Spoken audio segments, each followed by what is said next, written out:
बिस्मिल्लाहिर्रहमानिर्रहीम। शुरू करता हूँ अल्लाह के पाक नाम से जो बहुत बड़ा मेहरबान नहायत रहम वाला है। दोस्तों, बहनों, भाइयों और बुजुर्गों, सुल्तान सलाहुद्दीन अय्यूबी की सिलसिलावार किस्त में आज किस्त नंबर 31 को हम पेश कर रहे हैं आपके सामने।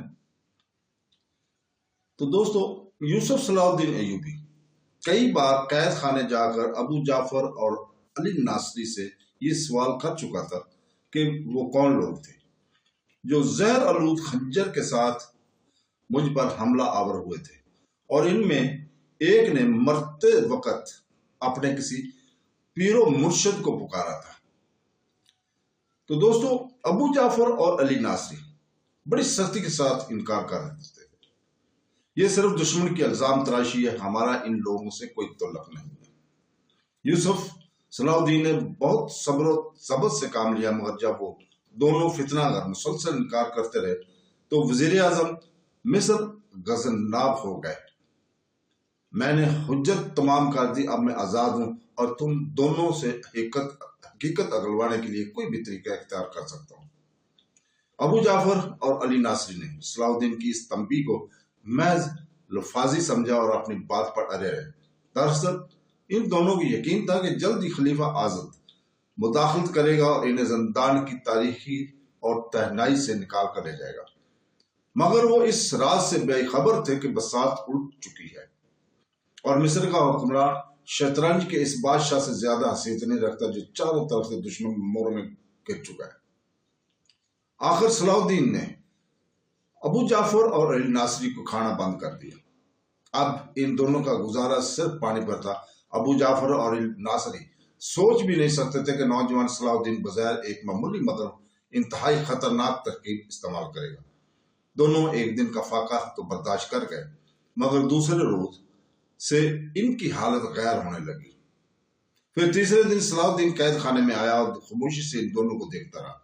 अबू जाफर गुस्से में खड़ा हुआ और चीख कर बोला, हम मर जाएंगे मगर तेरे आगे सर नहीं झुकाएंगे।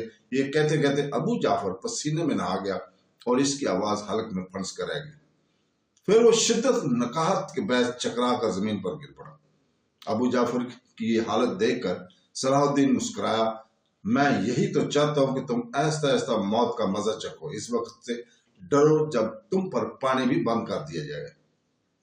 अगर हम मर गए तुझे कौन बताएगा कि वो हमला आवर किस से तल्लुक रखते थे। अली नासरी की आवाज लड़खड़ाकर और इस पर अबू जाफर से ज्यादा ज़ईफ तारी थी। वो दुश्मनाने इस्लाम भी एक ना एक दिन बेनकाब हो जाएंगे। सलाहुद्दीन ने बेनियाज़ाना कहा, मगर तुम दोनों की मौत से मिल्लत इस्लामी को बहुत बड़ा फायदा होगा। इस तरह अल्लाह की जमीन पर दो फितना गरों से पाक हो जाएगी। ये कहकर सलाहुद्दीन जिंदान से निकल गया। फिर अबू जाफर और अली नासरी अपनी जिंदगी से मायूस हो गए और खलीफा आजद के लिए नाजेबा कलमात अदा करने लगे कि इसी ने सलाहुद्दीन को मिस्र का वजीर आजम नामजद किया है। चौथे दिन अबू जाफर और अली नासरी ने सलाहुद्दीन के आगे घुटने टेक दिए और दरख्वास्त करने लगे कि इन्हें सूखी रोटियां ही दे दीजिए कि वो कम से कम सांस तो ले सके। सलाहुद्दीन अय्यूबी ने फौरन जिंदान के मुहाफिज को हुक्म दिया कि वो दोनों उमरा के शान खाना पकाकर इनके सामने पेश करें। तो दोस्तों, थोड़ी देर बाद अबू जाफर और अली नासरी भूखे गदागरों की तरह लजीज गजा पर टूट पड़े। 4 दिन बाद दोनों के शकम की भूख बुझी, इसलिए इन पर नशा तारी हो गया था। फिर अबू जाफर और अली नासरी ने बेयाकूब ज़बान कहा, हम इस शर्त पर इस पसे पर्दा शख्स का नाम बताने के लिए तैयार हैं कि अगर हमारी जान बख्शी की जमानत दी जाए और हमारे घर जाने दिया जाए। सलाहुद्दीन कुछ देर तक अबू जाफर और अली नासरी की पेशकश पर गौर करता रहा। फिर उन्होंने इनकी दोनों शर्तें मान ली। अबू जाफर और अली नासरी के चेहरों पर मुसरत का वो रंग उभर आया जो मौत की सजा से छूट जाने वालों की शक्लों पर नुमाया होता है। एक शर्त और भी है, अली नासरी ने चौंक कर कहा, जैसे इसे कोई भूली बात याद आ गई हो। वो क्या? सलाहुद्दीन ने कहा, इत्मीनान से कहा, हम दोनों का नाम पर्दा राज में रखा जाएगा। अली नासरी ने इधर उधर देखते हुए कहा, इसके चेहरे से खौफ झलक रहा था। चंद लम्हों तक सलाउद्दीन ने गहरी नजरों से अबू जाफर और अली नासरी की कैफियत को जायजा लिया। फिर इनकी शर्त ये भी मान ली। वो बारबक के फदाई थे। अबू जाफर ने सरगोशी के अंदाज में कहा, और बारबक हसन बिन सबा का शागिर्द खास है। तुम दोनों अपनी जाने बचाने के लिए झूठ बोल रहे हैं। सलाउद्दीन ने सख्त लहजे में कहा, जिसकी रूहानियत और रियाजत के किस्से सारे मिस्र में मशहूर है, वो एक शैतान का मकलद कैसे हो सकता है? यही तो बारबर का कमाल है कि इसने अपने चेहरे पर इतनी नकाब डाल रखी है कि इसके पीछे कोई नहीं जान सकता। अली नासरी ने इंतहाई पुरजोश लहजे में कहा, मैं नहीं मानता। सलाउद्दीन के लहजे की सख्ती बरकरार थी। तुम मुझे फरेब दे रहे हो, और एक फरेबकारी की सजा यही है कि तुम दोनों इसी जिंदान के अंधेरों में भूखे प्यासे मर जाओ। ये कहता हुआ सलाउद्दीन खड़ा हो गया। अली नासरी ने फौरन ही सलाउद्दीन के पांव पकड़ लिया। अगर हमारे पेश करदा सबूत गलत साबित हुए, हमें बेदरेक कत्ल कर दिया जाए। सलाउद्दीन ने एक नजर अली नासरी की तरफ देखा और दोबारा बैठ गया। ये सलाउद्दीन की एक गहरी चाल थी जिसे अबू जाफर और अली नासरी समझने से कासर थे। दरअसल वो बारबक की बारे में पूरी तफसील जानना चाहते थे, और इसकी एक ही वजह थी कि बारबक को मिस्र के बशिंदे नहायत एहतराम की नजरों से देखते थे, और सही और अकीदा मुसलमान है। इसी एहतियात के पेश नजर सलाहुद्दीन इंतहाई तहकीक और मालूमात से पहले बारबक पर हाथ डालना नहीं चाहता था। अगर इस सिलसिले में इससे कोई गलती सरजद हो जाती तो मिस्र के बशिंदे इनके खिलाफ होकर एक हंगामा भी खड़ा कर सकते थे। बारबक के सिलसिले में अबू जाफर की गुफ्तगू की इब्तिदा तो सलाहुद्दीन अय्यूबी ने इस हाथ के इशारे से रोकते हुए कहा, यह तुम्हें आखिरी मौका दिया जा रहा है। अगर तुम्हारे पेश करदा कोई दावा सच्चा साबित ना हो सका तो फिर दर्दनाक मौत ही तुम्हारा मुकद्दर है। सलाहुद्दीन ने एक बार फिर अपनी गैर मामूली जहानत से काम लेते हुए अबू जाफर और अली नासरी के असाब पर मौत का खौफ तारी कर दिया। फिर अली नासरी ने बारबक की नकाब कुशाई करते हुए कहा, मेरे ख्याल में वो एक वक्त सबसे बड़ा शायर है। खुदा ने इसकी जुबान में ऐसी तासीर बख्शी है कि सुनने वाले मसूर होकर रह जाते हैं। मजीद ये कि इसकी आंखों में ऐसी चमक है कि इसने कोई नजरें नहीं मिला सकता। यही वजह कि मिस्र के बेशतर लोग इसे वली समझते हैं। सलाहुद्दीन बहुत गौर से अली नासरी की बातें सुन रहा था। बारबर की कोई करामात बताओ। यकायक सलाहुद्दीन ने अली नासरी की बात काटते हुए कहा, बारबक जिस मरीज को पानी दे देता है वो शफायाब हो जाता है। अली नासरी ने बारबक की मशहूर करामत बयान करते हुए कहा, और जिसे पानी नहीं देता वो मर जाता है। सलाहुद्दीन ने किसी के अंदर हैरत से अली नासरी की तरफ देखा, और क्या करामात है। अली नासरी इस शहर की और खूबी बयान करता है। अगर बारबक शावर से नाराज नहीं होता तो वो अब तक मिस्र पर हुकूमत कर रहा होता। बारबक की बददुआ के सबब शावर हलाक हुआ और आपके चचा असदुद्दीन शेरको को फतह हासिल हो गई। अली नासरी का इंकशाफ सुनकर सलाहुद्दीन मुस्कुराया। इसका मतलब है कि मिस्र का सारा इंतजाम बारबक की दुआ और बददुआ के तहत चल रहा है। सलाहुद्दीन के लहजे में गहरा तंज पोशीदा था। हमने आपके चचा मरहूम को भी समझाया था, वो बारबक की खानकाह में हाजिर होकर इसकी रूहानी ताकतों से फयाजियाब हुए और नहायत सुकून और इत्मीनान से मिस्र पर हुकूमत करते रहे। अली नासरी ने एक और हैरान कर देने वाला इंकशाफ किया, मगर असदुद्दीन शेरको ने हमारी बात को बड़ी हकारत के साथ झुटलाया, जिसके नतीजे में वो अचानक बीमार पड़े और दुनिया से रुखसत हो गए। ये सब बारबक की बददुआओं के असरात थे। अली नासरी का ख्याल था कि जुआ साल सलाहुद्दीन अपने चचा की मौत की सबब सुनकर गुस्से से भड़क उठेगा, लेकिन मिस्र के 9 उम्र वजीर आजम सलाहुद्दीन अय्यूबी ने गैर मामूली ज़ब्त व तहम्मुल का मुजाहरा किया और अली नासरी से मुस्कुराते हुए सवाल किया, तुम दोनों बारबर के मुक्त हो या मुनकर? अबू जाफर और अली नासरी के लिए बड़ा परेशान कुन सवाल था।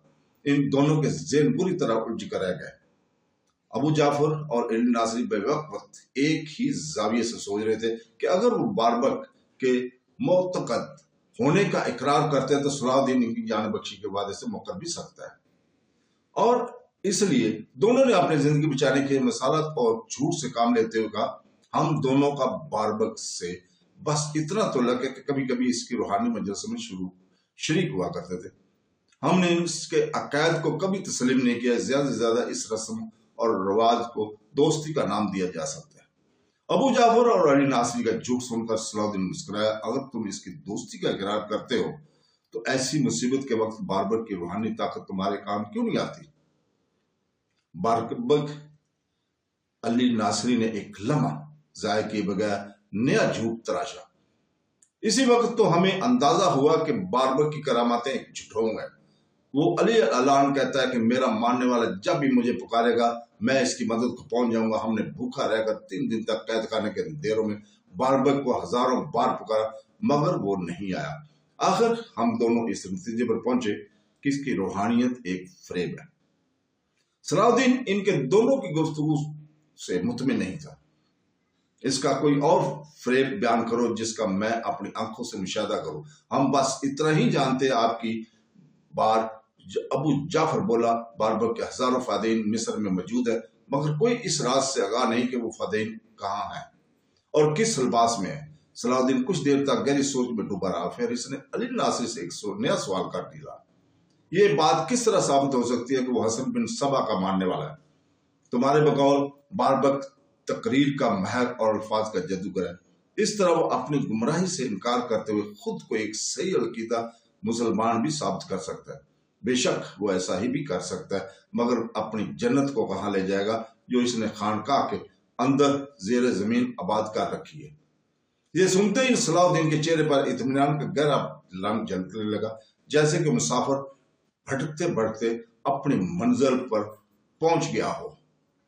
तो इस तरह सलाउद्दीन अय्यूबी दूसरे दिन अपने मुतमद खास अमीर अजीजुद्दीन के हाथ बारबक की नाम खुसूसी पैगाम भेजा। मुझे मुकामी बाशिंदों की ज़बानी मालूम हुआ है कि आप मिस्र की मुअज़्ज़ज़ और मोहतरम रूहानी शख्सियत है, इसलिए मेरी शिद्दत ख्वाहिश है कि आप कैसर वजारत में जलवा ज़ोर हूँ और मैं मजहबी अमूर के बारे में आपसे तफसीली गुफ्तगू कर सकूँ। मैं ये नफ्सो नफीस आपके दीदार को हाजिर होता मगर हुकूमत के कामों की ज्यादती इस मुलाकात में माना है। मुझे उम्मीद है कि आप मेरी इन मजबूरियों को नजरअंदाज करते हुए कुछ देर के लिए इतनी ज़हमत जरूर गुजारा करेंगे। बारबक सलाउद्दीन का खत पढ़ रहा था और अमीर अजीजुद्दीन गहरी नजरों से इसकी शख्सियत का जायजा ले रहा था। बारबक एक दराज कादम कामत इंसान था, लंबी सफेद दाढ़ी और जुल्फ नुमा सफेद बाल, उम्र 60-65 साल के करीब, सुर्ख और सफेद रंग और मजबूत कसरती जिस्म। अगर बारबक स्याह खसाब लगा लेता तो वो ज्यादा से ज्यादा 40-45 साल का नजर आता। बारबक को इस उम्र में मजबूत और तमन्ना देखकर अमीर अजीजुद्दीन को बहुत हैरत हुई थी। बारबक ने अपने लंबे बालों को बखेरने से बचाने के लिए माथे पर एक सुर्ख पट्टी बांध रखी थी। सलाउद्दीन का खत पढ़ने के बाद बारबक ने नजर उठाकर अमीर अजीजुद्दीन के तरफ देखा। बड़ी बड़ी आंखें जिनसे हल्की हल्की सुर्खी नुमाया थे। अमीर अजरुद्दीन ने फौरी तौर पर महसूस किया कि इसकी आंखों में गैर मामूली चमक है जो देखने वालों पर एक खास तासर छोड़ती है। बारबक ने बड़े बेनियाज अंदाज में सलाउद्दीन अय्यूबी का खत पढ़ा। अजरुद्दीन की तरफ बढ़ाते हुए कहा, वजीर आजम मिस्र की खिदमत में मेरा सलाम पेश कर दीजिए। मैं इनकी इस अनायत के लिए मशकूर हूं कि वो मुझसे हसन जन रखते हैं, वरना मैं तो एक गुनाहगार और कम इल्म इंसान हूं, इसलिए एक गोशा में मुंह छिपाए पड़ा रहता हूं। सलाउद्दीन ने बड़ी हैरत से बारबक का जवाब सुना। फिर अपने मुतमद खास अमीर अजरुद्दीन से पूछा, तुम्हें खानकाह में क्या असहार नजर आए? अमीर अजरुद्दीन ने बताया, बारबक बहुत मामूली कपड़ों में मलबूस था और एक चटाई पर बैठा था। इसे पहली बार देखकर यही तासर मिलता था कि वो एक तारक दुनिया इंसान है जिसे अहले दुनिया से कोई गर्ज नहीं। फिर बारबक की वो जन्नत कहाँ है जिसका जिक्र अबू जाफर और अली नासरी ने किया है? सलाउद्दीन के चेहरे पर फिक्र तशवीश के आसार नमाया हो गए। अमीर अजरुद्दीन मुस्कुराया। जन्नत बारबक के खानकाह तो किसी राहिब की झोंपड़ी नजर आती है। सलाउद्दीन ने इसके बाद कोई सवाल नहीं किया और अपने मोतमद खास के साथ लेकर कैद खाने में जा पहुंचा। सलाउद्दीन को जिंदान के दरवाजे पर दाखिल होते देख के अबू जाफर और अली नासरी ये समझे कि इनकी रिहाई का वक्त आ गया। मगर जब सलाउद्दीन करीब आया اور ان دونوں نے اس کے چہرے پر ناگواری کا رنگ دیکھا تو سہم گئے۔ تم نے مجھ سے جھوٹ بولا، صلاح الدین کے لہجے سے شدت غصے کا اظہار ہوتا۔ پھر اس نے امیر اظہر الدین کا بیان کرتا پورا واقعہ سنا دیا۔ یہی تو اس ساحر کا کمال ہے۔ علی ناصری نے انتہائی پرجوش لہجے میں کہا، باربک کی جنت زمین دوز ہے۔ جب آپ خانقاہ کی تلاشی لیں گے تو کسی نہ کسی چٹائی کے نیچے اس کی جنت کا دروازہ بھی مل جائے گا، مگر آپ وہاں ایک فوجی دستے کے ہمراہ جائیں گے۔ ابو جعفر نے صلاح الدین کو مشورہ دیتے ہوئے کہا، زیر زمین جنت میں باربک کے سینکڑوں مسلح فدین بھی رہتے ہیں۔ صلاح الدین ابو جعفر اور علی ناصری کے ایک ایک لفظ کو بہت غور سے سنا اور کچھ دیر تک سوچتے رہے۔ پھر انہوں نے اپنی شمشیر بے نیام کی۔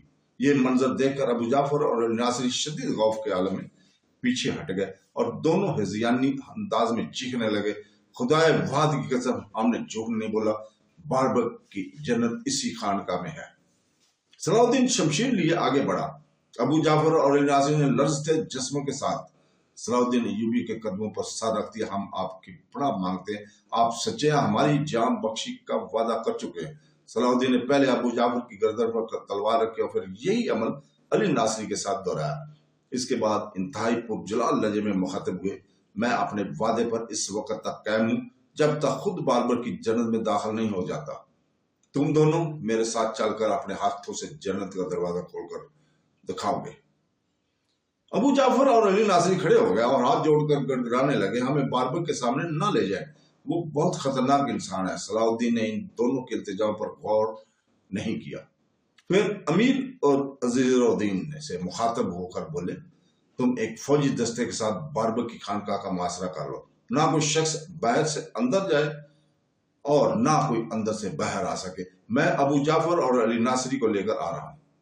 صلاح الدین کا حکم سنتے امیر اظہر الدین بہت تیزی کے ساتھ قید خانے سے نکل گئے۔ پھر جب صلاح الدین اپنے مسلح محافظوں کے ساتھ ابو جعفر اور علی ناصری کو لے کر باربک کی خانقاہ پہنچا تو امیر اظہر الدین وہاں موجود تھا اور محاصرہ مکمل ہو چکا تھا۔ باربک کی خدمتگار اسے ایک ایک لمحے کی خبر دے رہے تھے۔ چند لمحوں کے لیے باربک کے سرخ سفید چہرے پر خوف و ہراس کی ایک لہر پھیل چکی تھی، مگر اس نے فوراً اپنے اس جانی قوت پر قابو پا لیا تھا اور پرجلال لہجے میں اپنے خدمتگاروں کو مخاطب کرتے ہوئے کہا، اگر کوئی میرے بارے میں پوچھے تو اس سے کہہ دینا کہ ہمارے مرشد کیرا میں نہیں ہے، وہ طویل چلہ کشی کے لیے دامیات چلے گئے ہیں۔ یہ کہہ کر باربک ایک انتہائی خفیہ راستے سے اپنے زیر زمین جنت میں چلا گیا۔ خانقاہ کے دروازے پر پہنچنے کے بعد صلاح الدین نے خانقاہ کی ایک خادم پہرہ دار سے کہا، اپنے مرشد کو جا کر اطلاع دو کہ وزیر اعظم مصر صلاح الدین ان کے دیدار کے لیے حاضر ہوئے۔ خانقاہ کے دروازے پر کھڑے ہوئے پہرے دار خادم نے وہی الفاظ دہرا دیے جن کی اسے ہدایت کی گئی تھے۔ صلاح الدین ایک لمحے کے لیے حیرت سے امیر اظہر الدین کی طرف دیکھا جو قریب ہی موجود تھا۔ امیر اظہر الدین نے صلاح الدین کی نظروں کا مفہوم سمجھ لیا اور بلا تاخیر جواب دیتے ہوئے کہا، مجھے یقین نہیں کہ وہ اتنی جلدی دامیات تک جا سکتا ہے۔ دامیات مصر کا ایک ساحلی شہر تھا، چونکہ بہت سے صوفیہ جنگلوں اور دریاؤں کے کنارے عبادت اور ریاضت میں مصروف رہا کرتے تھے، اس لیے باربک نے بڑی یاری کے ساتھ یہ بہانہ تراشا تھا۔ صلاح الدین نے اپنے معتمد خاص امیر اظہر الدین کا جواب سن کر انتہائی مطمئن لہجے میں کہا، اس سے کوئی فرق نہیں پڑتا، پہلے ان کی جنت کا نظارہ کر لیں، بعد میں دامیات جا کر ان کا دیدار بھی کر لیں گے۔ یہ کہہ کر صلاح الدین نے خان کے دروازے پر داخل ہونے کی کوشش کی، مگر فوراً باربر کا پہرے دار خادم سامنے دیوار بن کر کھڑا ہو گیا اور اس نے بلند آواز میں کہا، کوئی شخص مرشد کی اجازت کے بغیر خانقاہ میں داخل نہیں ہو سکتا، چاہے خلیفہ ابن السلمین ہی کیوں نہ ہو۔ جیسے ہی باربر کے خادم کی بات مکمل ہوئی، امیر عزت الدین اس پر کسی عقاب کی طرح جھپٹا اور پہرے دار کی گردن پکڑ کر اس طرح کھینچی کہ وہ اندھے منہ دروازے کے باہر آ گیا۔ پھر امیر اظہر الدین نے اپنے ایک سپاہی کو حکم دیتے ہوئے کہا، اسے قابو میں رکھے، اگر یہ مزاحمت کرتے تو بے دریغ اس کو مار دو۔ اس کے بعد صلاح الدین ابو جعفر اور علی ناصری کو لے کر خانقاہ کے اندر داخل ہو گئے۔ 200 مسلح سپاہی وزیر اعظم مصر کے ہمراہ تھے جو اسے اپنے نرگے میں لیے بڑی احتیاط کے ساتھ آگے بڑھ رہے تھے۔ یہ ایک طویل اور عریض خانقاہ تھی جس کی ظاہری حالت دیکھ کر یہی اندازہ ہوتا تھا کہ نازک کو دنیا اور بے سر و سامان اور درویشوں کی پناہ گاہ۔ جگہ جگہ باربر کے خرقہ پوش خدمتگار نظر آ رہے تھے جنہوں نے مسلح سپاہیوں کو دیکھ کر بھاگنے کی کوشش کی، مگر صلاح الدین کے حکم نے ان کے پیروں میں نادیدہ زنجیریں ڈال دی تھی۔ اگر تم نے فرار ہونے کی کوشش کی تو اس کا انجام موت کے سوا کوئی نہیں۔ پھر صلاح الدین ابو جعفر اور علی ناصری کے بتائے ہوئے انتہائی خفیہ راستے سے باربر کی جنت میں داخل ہو گئے۔ یہ جنت حسن بن سبا کی جنت کے مقابلے میں کوئی حیثیت نہیں رکھتی تھی، مگر پھر بھی انتہائی خوبصورت تفریح گاہ تھی، جہاں ایک چھوٹا سا باغ تھا اور اس کے درمیان میں دلکش پتھروں سے بنائی حوضیں تھیں جن میں شراب بھری ہوئی تھی، اور دور تک چھوٹے چھوٹے آراستہ کمرے بنے ہوئے تھے جن میں نوخیز اور خوبصورت لڑکیاں رہتی تھیں۔ ایک طویل اور عریض کمرہ تھا جو باربر کے لیے مخصوص تھا، جس کے دروازے پر 100 سے زیادہ مسلح اور طاقتور نوجوان پہرا دے رہے تھے۔ صلاح الدین کے سپاہیوں کو آتا دیکھ کر باربر کے فاتحین نے تلواریں کھینچ لی، پھر وہ بڑی جان بازی سے لڑے۔ صلاح الدین کے 50 سے زیادہ سپاہیوں کو شہید کیا اور پھر سب کے سب مارے گئے۔ باربک نے شور کی آوازیں سن کر کئی بار دروازہ کھولا تھا، مگر اس کے لیے فرار کا کوئی راستہ باقی نہیں رہا تھا۔ مجبور ہو کر اس نے دروازہ اندر سے بند کر لیا۔ پھر جب آخری فدائی بھی طے ہو گیا تو صلاح الدین کے حکم پر اس کے سپاہیوں نے دروازہ توڑ دیا۔ وزیر اعظم مصر اندر داخل ہوا تو باربک اپنے تخت پر خاموش بیٹھا تھا اور اس کے ہاتھ میں ایک بلورین جام تھا۔ یہ تخت کسی عظیم الشان بادشاہ کا تخت معلوم ہوتا تھا۔ صلاح الدین قریب پہنچا تو باربر اسے دیکھ کر مسکرایا اور اس نے پورا جام ایک ہی گھونٹ میں الگ سے اتار لیا۔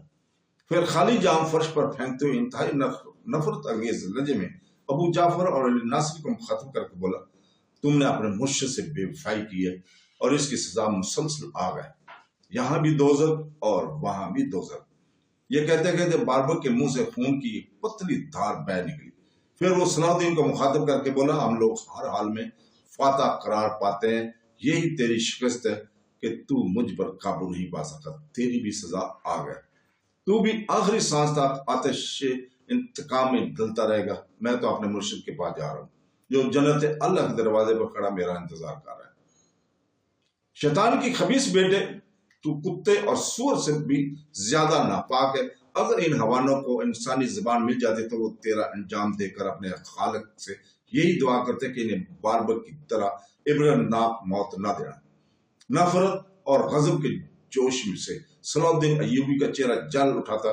میں تجھے اس طرح دوزخ میں جانے نہیں دوں گا، پہلے مصر کے باشندے یہ تماشا دیکھیں گے، پھر تجھے اس آگ کے حوالے کیا جائے گا جو تو نے اللہ کی زمین پر بھڑکائی ہے۔ یہ کہہ کر صلاح الدین نے باربک پر تلوار کا ایک بھرپور وار کیا جس سے اس کی گردن کٹ کر تخت پر گر پڑے۔ تو دوستو، پھر صلاح الدین نے اپنی ان مجبور لڑکیوں کو باربر کی دوزخ سے باہر نکالا اور باربر کا سر نیزے پر بلند کر کے کہرہ کی شہروں پر پھرایا۔ صلاح الدین کے نقیب جس راستے سے گزرتے انسانی ہجوم کو مخاطب کر کے یہ بار آواز بلند کہتے ہیں، یہ اس شخص کی سزا ہے جس نے اللہ کے احکام کا مذاق اڑایا تھا۔ پھر صلاح الدین نے باربر کی خانقاہ کو آگ لگا دیا، اس کی لاش کو بھڑکتے ہوئے شعلوں کے حوالے کر دیا۔ اس کے بعد ابو جعفر اور علی ناصری کو کیسر وزارت میں لایا گیا اور مززین شہر کے سامنے ان دونوں کی آنکھوں میں جلتی سلاخیں پھیر دیں۔ اندھا کی جانے سے پہلے ابو جعفر اور علی ناصری نے صلاح الدین سے شکایت کی وہ عہد شکنی کر رہے ہیں۔ جواب میں صلاح الدین ایوبی نے کہا، میں نے تم دونوں سے صرف جان بخشی کا وعدہ کیا تھا، اگر مجھے اپنے الفاظ کا پاس نہ ہوتا تو تمہیں بھی باربر کے ساتھ آگ کی نظر کر دیتا کہ تم بھی حسن بن سبا کے ماننے والے ہو۔ اس کے بعد صلاح الدین نے اپنے وعدے کے مطابق ابو جعفر اور علی ناصری کو ان کے گھر بھجوا دیا اور ساری جاگیریں ان کی ضبط کر لی گئی۔ تو دوستو، اس کے ساتھ ہی اجازت چاہتے ہیں کل تک کے لیے۔ کل انشاءاللہ تعالی ہم دوبارہ آپ کے سامنے حاضر ہوں گے۔ اللہ حافظ۔